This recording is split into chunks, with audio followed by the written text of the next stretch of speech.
Over the past decade, SerDarius Blaine built his resume appearing in several big-name film and TV titles. I got killed by a piece of cake. You get the role, big role, and you're on set with these big actors now. Man, that was incredible. I never thought I was gonna book that role. This is the official shoe of the Jamaican relay team. He was so serious and dedicated to the structure of what a character is supposed to be. And I said, okay, this guy's gonna be a problem. I was the guy that introduced him to his baby mama. Hey, yo, it's DJ Khaled. Hey, this is Kim Kardashian. This is Mike Tyson. I'm Chuck the Iceman Liddell. This is Martin Cove. This is Sugar Ray Leonard, and you're watching Before the Fame. Before the Fame. Before the Fame. Before the Fame. Before the Fame with Mike Sherman. Mike Sherman, don't ever stop.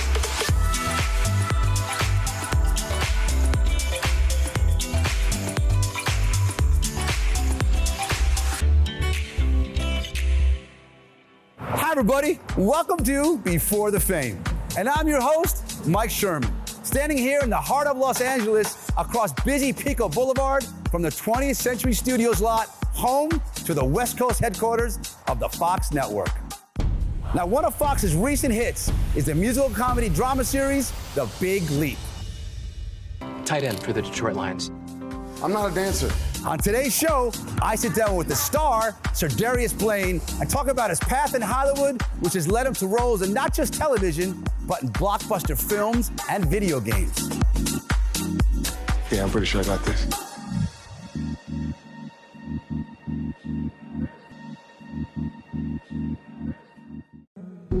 I've been lucky enough to call SerDarius Blaine a friend for over 10 years now. And as I found out during a conversation about his life before the fame, it was probably only a matter of time before a young SerDarius Blaine would take to acting. The young Haitian American from Miami was virtually surrounded with influences in the form of popular culture and a drama teacher mother. We go back at least 10, 11 years. I remember when you first came out to Hollywood, you were coming from New York City, and you got your first big role in Footloose, but we're gonna go even way back before that. You're a North Miami guy. Yeah. And your mom, as a little boy, had you in plays, just learning how to act because you were real shy. Right, So right. tell me about what it was like when you were a kid and when you got the bug of being on the big stage and performing. Well, honestly, I mean, you could take it back even further than that. I mean, when I was like 6 years old, I was memorizing movies like Hook and Teenage Mutant Ninja Turtles and Legends of the Fall. You know, probably stuff I shouldn't have even been watching. I liked very adult films and stuff at that time, and I always secretly really loved acting, but I was so shy, and it seemed so unrealistic, you know, because I didn't know any actors in Miami. But I always secretly really wanted to do it. So you fast forward to me being 12 years old. My mom was a drama teacher and an English teacher. I used to do like state writing competitions and stuff like that. And I helped her write a play for, you know, the spring play. And, you know, I was in the kitchen one day doing dishes and just reciting all the lines from the play. And she was like, "You know all the lines?" And I was like, "Yeah." She's like, "How?" I was like, it wasn't a big deal to me. I had been memorizing, you know, movies since I was, you know, much younger. And she was like, "You should audition for the play." And I was But you were like, shy though, right? Extremely. I was like, "No way, I'm not auditioning for, how'd you do for it? a play." Well, she had like a panel of judges that would cast her plays for her so that she, you know, no one could accuse her of favoritism or anything like that. And I got cast as the understudy for the lead. So I was like, okay, great, I'll never have to go on. This is perfect. I'm a backup plan, you know? Sure enough, after the first show, the lead guy got sick and couldn't do the rest of the run. So I ended up doing 7 out of the 8 shows. And I think that's when I got bit by the bug, you know, just before the curtains opened, my heart was pounding, and then once it was finally open, it was like I was free falling, like I was skydiving, I was flying. Like most actors do, SerDarius traded the tropical Miami sun for the concrete jungle of New York City, where a stint in the faith-based Actors, Models, and Talent for Christ led to a scholarship with the prestigious New York Conservatory for Dramatic Arts. You say in a lot of interviews that I've seen before that New York changed your life. It did. You went to New York, you went to film school out there, and that was when you said, wow, this is what I want to do with my life. Yeah. Tell me a little bit about that. Well, I was a biology major originally. I was going to Florida Coastal University at the time. And I got an opportunity to go to New York to acting school. I got an acting school scholarship to the New York Conservatory for Dramatic Arts, and I dropped out. Living in the city proved to be a solid source of stimulation and inspiration, where there was more than just chasing auditions. It was the first time that I ever felt like I fit in anywhere. New York is such an eclectic melting pot of people from all around the world. It put me onto some of my tastes and let me delve deeper into the arts and you know, from the food scene to the music scene. I worked at one of the best jazz clubs in the world, Birdland Jazz Club. I worked there, and I played jazz as well. I played, you know, trumpet and baritone, but it really like kind of helped me, you know, not be afraid to like what I like and, you know, wear what I wanted to wear and be who I wanted to be. I just think from the moment we met, we hit it off, and I knew he wasn't one of those fake Hollywood types. No. What do you call it? Actor and friend Lamor Morris was one of SerDarius' first co-stars and saw more than just a guy suited to play the tall and imposing type. This is the official shoe of the Jamaican relay team. We did a short film together back in the day in New York, and he was so nervous being around me because I was a star. And he was just like, hey man, like I want to be like you when I grow up. How do I do it? And I just gave him the tools. Yeah. You know what I'm saying? Every actor has a toolbox. Yeah. I gave it to him. Yeah. And he went and he took it and he ran with it. But in all seriousness, he's one of the best actors I've ever seen, one of the best actors I've ever worked with. He's a lot younger than me, but I won't say a lot younger than me. A couple years younger. Than me. But it was so interesting to see him right out of film school do this short film, because here I am playing and having fun and being loose, and he was so serious and dedicated to the structure of what a character is supposed to be. And I said, okay, this guy's gonna be a problem. Why did you do that? I didn't do that. You did that. Come on, just bounce, brother.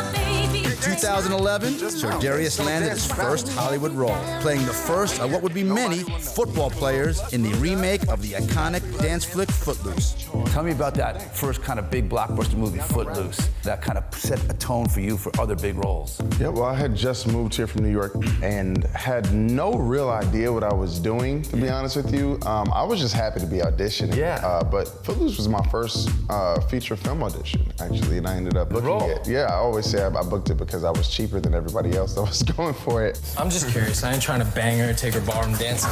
Well, that'd be pretty hard, being that that's against the law. What, banging a preacher's daughter? Nah, public dancing is against the law if you're under 18 in Beaumont. Shut up. That was one of the most incredible experiences of my life, especially at the time I was kind of down in the dumps. I had no money. You know, it was me and my mom. My mom was very sick at the time, and you know, I was, you know, kind of helping support her and stuff as well. So when I got the call from my agent that after my 6th audition for this movie that I had finally booked it, man, first time in my life I ever cried tears of joy. I had to pull over on the 405 in a friend's car that I had borrowed because my car had been repossessed. It was a whole thing. So I sat on the side of the 405, just, you know, crying my eyes out and being so grateful. Yeah, I had like $35 in my bank account at the time. That's how you do it. Get ready. Game time. De La Salle pushes their winning streak to 151 games. Safe to say, being blessed with an athlete's physique makes it easier to get cast in sports-themed projects. For 2014's When the Game Stands Tall, producers wanted actors who could pass for a football team if it weren't for the cameras. So you're a big guy, 6'4", 6'5", muscles. You get put in a lot of roles as an athlete. One of your beginning roles as an athlete was When the Game Stands Tall. All right, I got Cam's card, training goal. 5 extra gashes after practice every day. Done. I got the opportunity to play Cam Colvin in When the Game Stands Tall, which was about the undefeated team over at De La Salle in Richmond, California. They were undefeated for 10 years straight, actually won 105 games in a row. I'm an athlete. I grew up playing all sports. So, you know, anytime I get an opportunity to do that on film, it's always like, you know, really great to be able to kind of relive my glory days. So what's it like though? Like when the casting director, they cast you, and do they say, did you ever play sports before in high school? Yeah. So they try to see if you can throw a football or you can shoot a basketball? I mean, hell yeah. Or they just kind of throw you in there? No, it's a requirement. I hate watching movies where you can tell they just threw the actors in there. Coming up on Before the Fame, this big, huge motion picture comes around, big budget, called Jumanji. This is my I don't look young enough to even play this role, too. So I saw a lot of makeup, man. Yeah, like don't crack. Yeah, stretch a little. Welcome back. You're watching Before the Fame, and I'm your host, Mike Sherman. Over the past decade, SerDarius Blaine built his resume appearing in several big-name film and TV titles, mostly as a secondary or tertiary character. But it was in 2017's Jumanji, Welcome to the Jungle, where he made the jump to principal cast member status, playing the real-life version and complete physical opposite of Kevin Hart's in-game zoologist. Oh, no. You got allergies, Spencer? Huh? I don't have the top 2 feet of my body. Hollywood is a very difficult town, to keep working. But then this big, huge motion picture comes around, big budget, called Jumanji. And they're looking for this young, athletic-looking guy that can play the role of the young Kevin Hart. And you get the role. Yeah. Big role. Yeah. And you're on set with these big actors now. Yeah. So you were fans of these actors as a kid, and now you're actually on a set with them. Yeah. Remember you told me a couple things. Tell me a little bit about what that was like. Man, that was incredible. I never thought I was gonna book that role. First of all, I actually remember the day that I was waiting, for casting to call me in. I was waiting for like over an hour, and it was the middle of pilot season too, so it was like really busy. I had another audition to go to that I thought I had a better chance of booking, so I called my agent. I was like, man, I'm about to leave here. Like, this doesn't even make sense. I don't look young enough to even play this role too. So I saw a lot of makeup, man. Yeah. They put a lot of makeup, yeah. You were playing a high school kid. I got just a couple years ago. Skin. Don't let hey, come on, clean shave. Yeah, you look young, Drop man. me back about 10 years. You do know what I'm look saying? young. Black don't crack. The modern era mega hit Jumanji movies not only raised SerDarius Blaine's profile in the industry, it provided him with some newfound insight on how Hollywood A-listers operate on and off the set. Do you remember what it was like in there? I got eaten by a freaking hippo! I got killed by a piece of cake! Booking that role put me in the position to be able to watch The Rock and watch Kevin Hart and Jack Black and Karen Gillan and Nick Jonas and all these really incredible, fantastic talents that have really pushed the needle as far as entertainment goes. And I got to see them up close and see how great they were with human beings. And The Rock and Kevin, they know every single person's name on set. They know every single person's name that works for them, and they've got all these businesses. They're personable and they're extremely creative and talented and smart. And I was like, man, I'm not working hard enough. Welcome to Topshelf Getaways. And thus, Topshelf Getaways was born. SerDarius' first of its kind, full-service travel side hustle to exotic locations where travelers are taken care of around the clock by a Hollywood star. I look for opportunities to be of service always. I mean, you've been on one of my vacations before, my travel company. Yeah. I stay up, 24 hours a day to make sure that I can answer anyone's call and bring them a sandwich in the middle of the night if they need it. I'm always just trying to move around and see what the next thing is that can make you money. Also, actors, you shouldn't be doing just one thing. You gotta diversify your portfolio a little bit, man. Bring more to the table. Look, don't worry, the places are nicer the closer we get to campus. On the small screen, viewers got to see even more of SerDarius Blaine's range outside of a football uniform. Make it fast, Klaus will be back soon. No, he won't. Including yours truly. And I remember I used to go to your house and we used to watch it. You used to go, all right, here I come, here comes my role. Literally never, ever done that. And I've never, here comes the role, I remember. And I've never had anyone at my house to watch Charm. You remember? You don't remember? There was another show before Charm that I was up in your crib. It was in Studio City, Universal's over there. No. I remember. Nah. I hate watching myself, so I know that never happened. It was Lamorne's apartment. It was Lamorne's house? It was Lamorne's apartment. We were watching Charm. Nope. Okay, we were watching another show on CW. No. Maybe Buffy the Vampire or something like that? We can cut all of this part. I'm really glad we cleared the air. He tells me he doesn't remember that. But I remember it, and you remember that.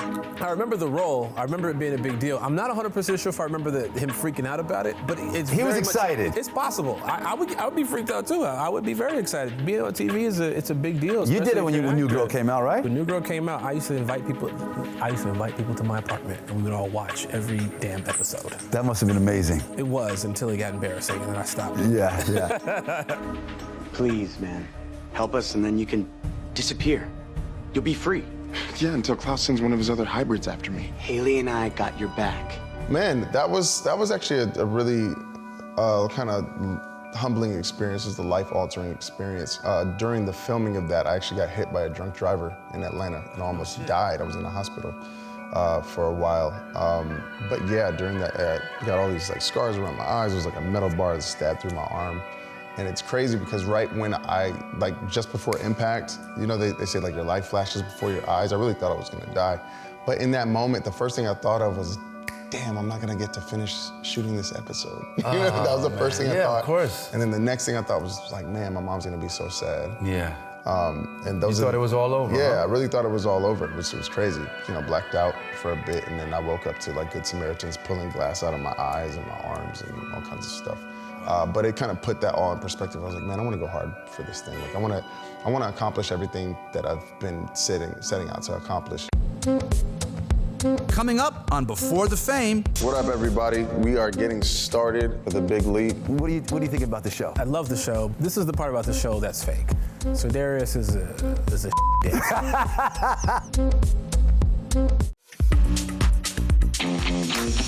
What up, everybody? We are getting started with a big leap. In 2021, SerDarius starred in The Big Leap as, you guessed it, You're an athlete, right? Pro Bowl tight end.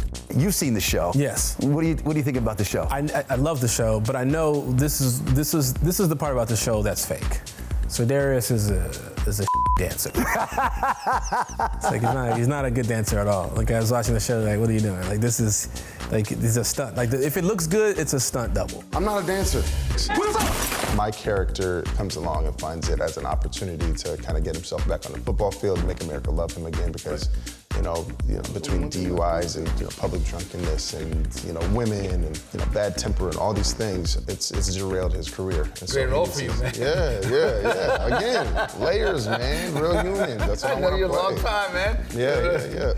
The shoe fits, wear it, baby. Never DUI, never public No, drunkenness. I'm only none of kidding that about that, at man. all. Come on. Just to be clear. Come on, man. No. Yeah, man, you trying to get me X'd out of Hollywood. No, man. Hey, guys. What are we having? Is your ice made with alkaline water by chance? So you have a really close friendship with him. You guys are like brothers, to death, and you love him to death. Why do you think you and SerDarius are so tight? There's a genuine affection for just authenticity, I guess. You know what I mean? I am who I am, he is who he is, and you don't get like two sides of that. You know what I mean? He is SerDarius, and you know what you're getting. And it's the same thing with him and I. Like we hilariously butt heads over stupid stuff, which is it's funny to both of us that we do it. Hey, Hud. What is that? Oh, that's a rodeo arena where they have cattle, cutting horse shows, pony shows. Them pony shows is fresh. We this way. So you had another big blockbuster that's out right now in movies, American Underdog? Yes, sir. And that's the story about Kurt Warner, who played for the St. Louis Rams, who was a Hall of Famer. They call it the Born. Let's go 1-3. What was that like to make that movie? Shooting American Underdog was really dope. Andrew Irwin, one of the directors, called me back in October of 2020. Another football player. Yeah. Another football role, exactly. Yeah. But called me and told me about the project. I heard the passion in his voice. We were on a Zoom call, and I had an opportunity to read the script, and a couple of tears fell from my eyes. I was like, man, this is a really great story. I didn't know Kurt's story went so deep. It's amazing. Yeah, it's a faith-based story at the heart of it, really, without being like preachy. And I loved that aspect of it. I'm a man of faith myself, and Kurt is as well. And so it was kind of a no-brainer for me. Throws a strike to Hudnut with a catch and a run down to the 20-yard line. But ask SerDarius Blaine what the most important role in his life has been, and he'll tell you it's father to son Elijah. And once again, yours truly played a small part in that. Now, we're going to talk about fatherhood. I was the guy that introduced him to his baby mama. Do I remember who introduced SerDarius to baby mama? You did? Did you really? It was a club in Hollywood we went to 10 years ago. Oh, and wow. I was talking to this girl, and she wasn't digging me. She wanted somebody tall, dark, and handsome. Someone said, well, come meet my friend SerDarius. And next thing is history, man. So his beautiful little boy, Elijah, you could say Mike Sherman had a lot to do with it, man. And you're an excellent father. Mike Sherman, you are a very smooth, charismatic guy, and no one can tell you no, including her that night. Man, I remember that night like it was yesterday, man. It definitely brought one of the greatest gifts I've ever had. Yeah, he's a handsome little boy, man, so you're blessed.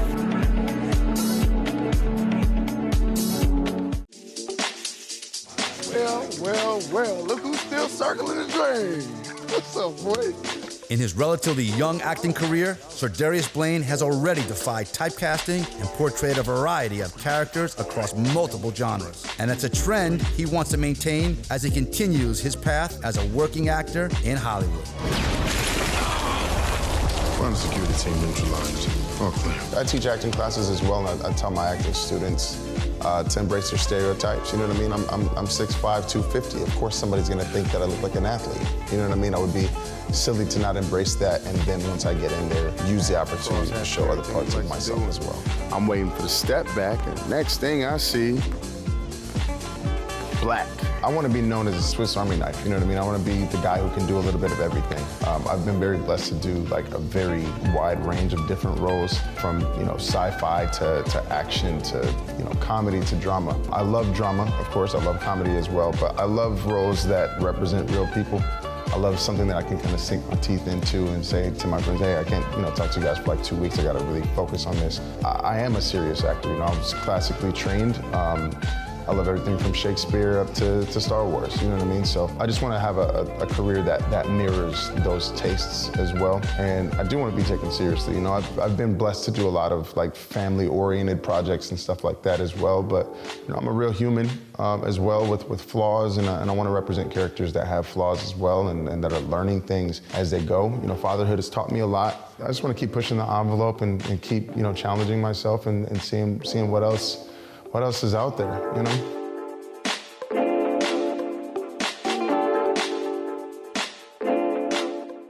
Well, guys, that's our show for today. I really hope you enjoyed it.